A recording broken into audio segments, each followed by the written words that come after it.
श्री स्वामी समर्थ। नमस्कार, मी कविताच किचनमध्ये तुम्हा सर्वांचे मनपूर्वक स्वागत। आजच्या आपल्या रेसिपीचे नाव आहे कांदे पोहे। त्यासाठी बघा इथे मी जाडे पोहे घेतलेले, तर हे मी पाच मुठी घेतले। 5 लोकांसाठी मग 5 मुठी घेतलेले आहेत। अशी 5 मुठी घ्यायच्या, म्हणजे जेवढ्या लोकांना पाहिजे तेवढ्यासाठी आपण अशा मुठीच्या मापाने घ्यायचे। तर हे जाडे पोहे आता मी धुवून घ्यायचे। आता कांदे पोहे कसे होतात, कधी कधी चिवट होतात, कधी कधी गठ्ठा बनतो, तर तसे नको व्हायला त्यासाठी मी तुम्हाला सांगते, हे पोहे चाळणीमध्ये धुवून घ्यायचे। म्हणजे अशी ही चाळणी असते, ही बघा, हे चाळणीमध्ये नुसतं असे धुवायचे आणि असे दाबायचे नाही, बिलकुल त्याला दाबायचे नाही, असे मोकळेच ठेवायचे। धुवायचे आणि तसेच ठेवायचे, निथळत ठेवायचे, अजिबात दाबायचे नाही किंवा पाणी काढायचं नाही, काहीच नाही, असेच ठेवायचे का ते पोहे आपले मस्त असे छान होतात, म्हणजे चिवट पण नाही होत आणि असे मोकळे छान होतात। तर कांदे पोहे करण्यासाठी लागणारे साहित्य, इथे मी 3 पळी तेल घेतलेलं आहे, 1 टेबलस्पून राई घेतले आहे, 1 टेबलस्पून जिरं घेतलेलं आहे, अर्धा टेबलस्पून हिंग घेतलं आहे, अर्धा टेबलस्पून हळद पावडर घेतलेली आहे आणि पाववाटी शेंगदाणे घेतले आहेत, आपल्या आवडीप्रमाणे घ्यायचे ते। चवीप्रमाणे मीठ घेतलेलं आहे आणि चवीप्रमाणे साखर घेतले 1 टेबलस्पून आणि ही विकतची शेव असते ना बाजारातली बेसनची, ती शेव घेतलेली आहे। तर इथे मी 4 मीडियम कांदे कापून घेतलेले आहेत बारीक, कढीपत्ता घेतला आहे थोडासा, 2 मिरच्या घेतल्या आहेत हिरव्या बारीक कापून, थोडेसे वटाणे घेतलेले आहेत पाववाटी, थोडी कोथिंबीर घेतलेली आहे आणि ही ओल्या नारळाची चव घेतलेली आहे थोडीशी। हे बघा, आता मी हे चाळणीमध्ये पोहे स्वच्छ धुतलेले आहेत, मग त्याच्यात काय थोडासा तूस बीस काय असतो ना, कचरा बिचरा, तो खाली पडून जातो चाळणीमध्ये घेतल्यावर, आणि स्वच्छ धुवून घेतले आहेत आणि असे अजिबात त्याला मी दाबलं नाही, काहीच नाही, असंच मोकळे ठेवलेले आहेत, बस असे निथळत ठेवलेले आहेत मी असे। तर आपण कांदा पोहा करायला घेऊ। हे बघा, आता मी गॅस चालू करून घेतलेला आहे आणि कढई ठेवलेली आहे, आता आपण तेल घालून घेऊ। हे बघा, आता सर्वप्रथम आपण शेंगदाणे तळून घेऊया।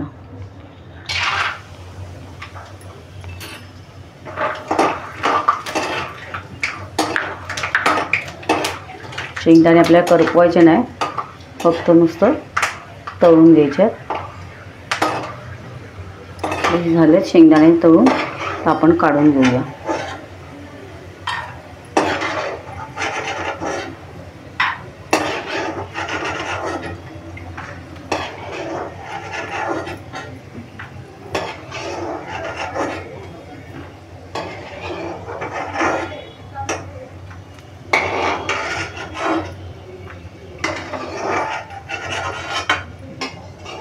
शेंगदाणे आता आपण काढून घेतलेले आहेत। आता आपण याच्यामध्ये घालूया राई, जिरं, हिंग,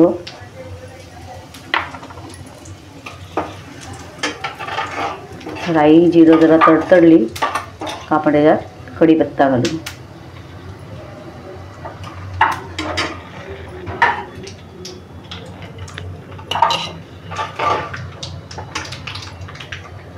आपण कढीपत्ता घालूया,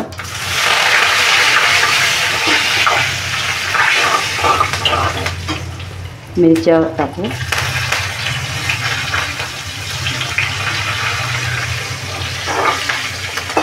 कांदा घालून घेऊ आपण।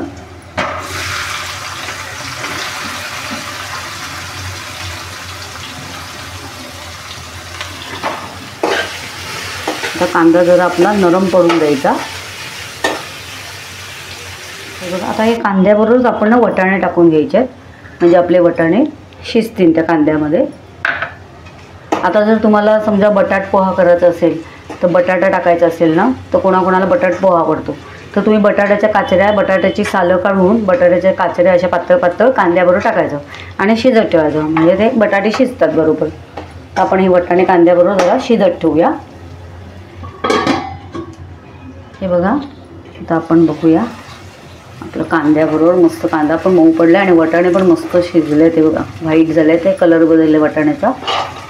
आता आपण याच्यामध्ये टाकूया हळद पावडर,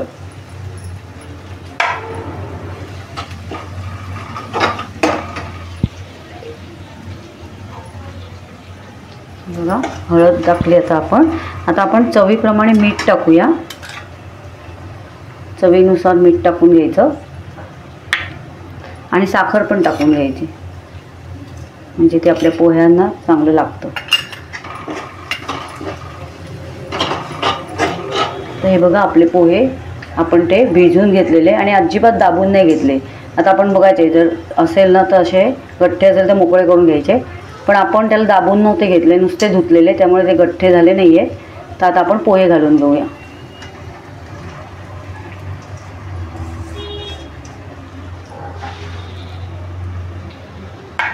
आता आपण हे पोहे असे चांगले मिक्स करून घेऊया. हे बघा अशा पद्धतीने तुम्ही पोहे करा, तुमचे पोहे एकदम मस्त होतील. अजिबात चिकट गठ्ठा नाही होणार किंवा चिवट पण नाही बनणार. पोह्यांना सर्व मसाला लावून घ्यायचा, कांदा तो सर्व. आणि आता आपण त्याला वाफेवर ठेवूया आणि एक वाफ काढून घेऊया.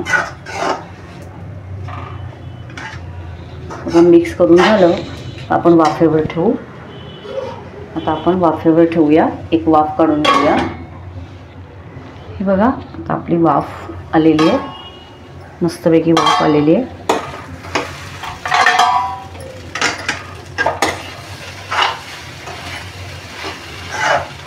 मस्त झालेला आपला कांदा पोहा बघा, मोकळा मोकळा गठ्ठा पण नाही, खूप छान झाला आहे. आता आपण याच्यामध्ये शेंगदाणे टाकून घेऊया. शेंगदाणे, खोबरं, कोथिंबीर घालून घेऊया. थोडंसं खोबरं, थोडं नंतर वरून टाकायला कोथिंबीर.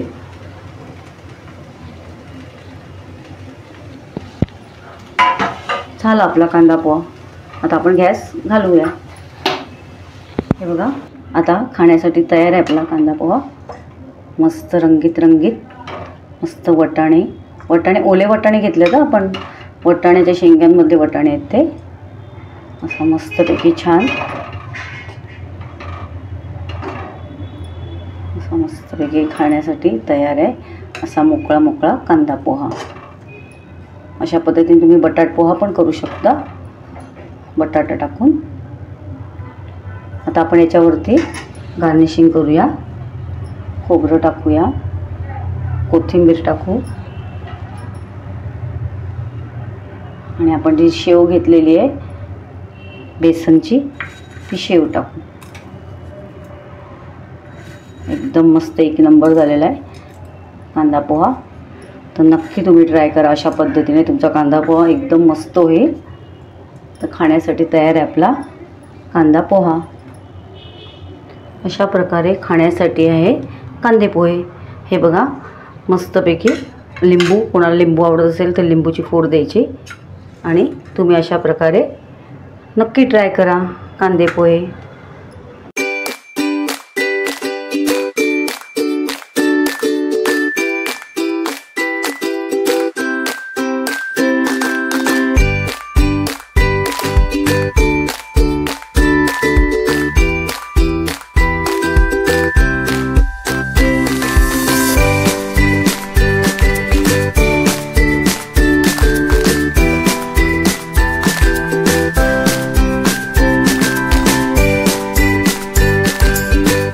तुम्हाला जर माझ्या रेसिपीज आवडत असतील तर अशाच गोड तिखट नवनवीन रेसिपीज पाहण्यासाठी तुम्ही माझ्या चॅनलला सबस्क्राईब करा आणि बेल आयकॉनला प्रेस करा. याने मी अपलोड केलेल्या रेसिपीज सर्वात आधी तुम्हाला पाहायला मिळतील. चला तर मग आज इथेच थांबू आणि नवीन रेसिपीज घेऊन पुन्हा भेटू. धन्यवाद.